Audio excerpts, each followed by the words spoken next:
Bonjour à tous et bienvenue sur boursicoté.com pour cette nouvelle analyse technique des principaux indices mondiaux avec des indices qui n'ont pas été très volatiles cette semaine. Un DAX donc qui a marqué lui aussi un signal de consolidation. On est parti ici d'une zone légèrement supérieure à 14 400 pour venir s'appuyer ici sur la moyenne mobile 20 exponentielle.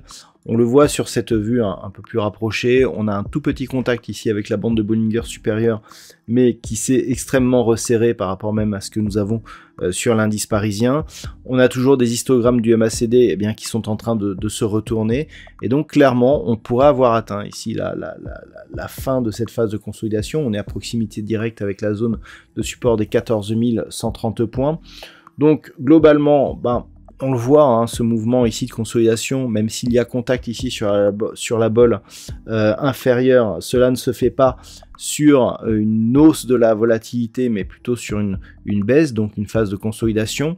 Donc cela ne veut absolument pas dire que désormais on va accélérer à la baisse. On pourrait connaître une accélération donc sur rupture ici de cette zone des 14 130 points effectivement. Mais globalement, tant que nous restons au-dessus, même dans cette phase de neutralisation qui dure depuis maintenant quelques semaines, on privilégie plutôt une reprise haussière en direction ici de la prochaine zone de résistance qui se situe à 14 840 points. Sur l'Eurostoxx 50, la configuration est sensiblement identique avec des cours ici qui oscillent dans une évolution quasi neutralisée, donc autour de cette zone ici des 3900-950 points. On est venu à proximité de la moyenne mobile 20 exponentielle, il n'y a pas eu de contact. On est quasiment sur des zones de cotation que l'on avait déjà donc le mois dernier. Donc globalement, on se neutralise. Un petit peu comme sur le CAC 40, le fait qu'il y ait une absence de catalyseur et que les cours ne descendent pas alors qu'il y avait eu ici donc un double contact sur une zone proche ici des 3260 points, nous indique qu'il y a toujours une force sous-jacente et qui est orientée à la hausse sur cette configuration. Mais pour l'instant, il n'y a pas de signal non plus de reprise. Donc globalement, on reste ici dans un biais totalement neutralisé. On a désormais des zones de range qui sont en train de devenir un peu plus claires. Et on peut dire que par exemple, tant que les cours restent ici au-dessus des 3009, on a une perspective qui reste haussière, mais qui pourrait être validée par cassure ici de cette hausse de points hauts que nous avions donc sur l'Eurostoxx 50 à 4004 points, ce qui validerait donc le possible retour ici sur la zone des 4033 points. Les indices américains non plus n'ont pas été très volatiles, c'est le cas notamment du S&P 500 qui a passé ici sa semaine en consolidation. Alors, je dirais que la seule chose qui est intéressante, c'est que la zone ici des 3915 points, qui était précédemment résistance, on le voit ici sur ce contact, on le voit aussi sur un contact ici précédent, est devenu support. On a consolidé, on a validé ce niveau comme support, et depuis, ici on évolue quasiment à l'horizontale. Alors bon, ce n'est tout de même pas glorieux, on reste ici sur une dynamique qui ne parvient pas à impulser de nouveaux mouvements.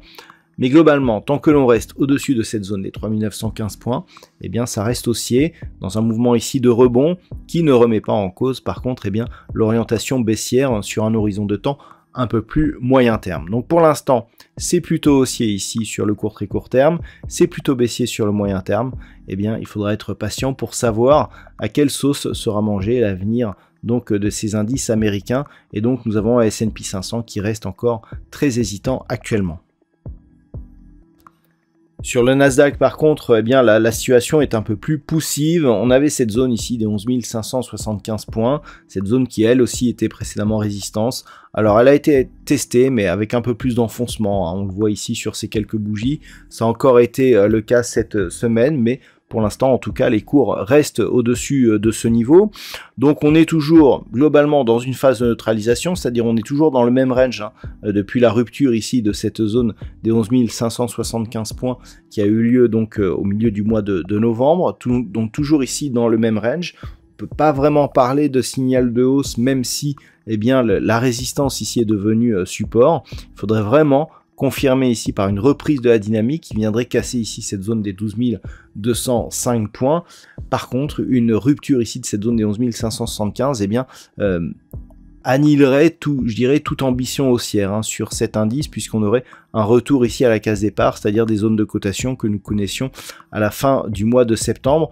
Donc vraiment à surveiller ici cette zone des 11 575 points. Et enfin, on termine avec le Nikkei, donc l'indice japonais qui lui aussi a consolidé. Alors cette semaine, on est venu tester cette zone ici des 27 385 points. Bon, c'est une zone, je dirais, neutre, puisqu'on est déjà dans une dynamique qui s'est neutralisée sur le Nikkei.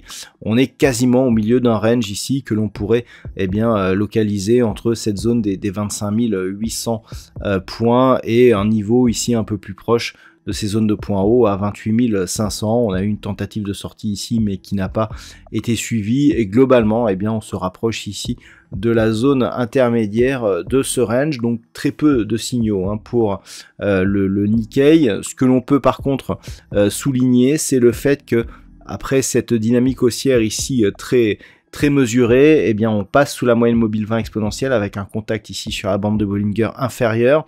Le fait que l'on remonte ici mais que l'on reste sous la moyenne mobile 20 exponentielle nous place dans une potentielle dynamique baissière. En cas de rupture ici de cette zone des 27 385 points la semaine prochaine, on pourrait valider ce changement de tendance et donc accélérer à la baisse en direction d'un retour ici sur la zone des 25 800 points sur l'indice japonais.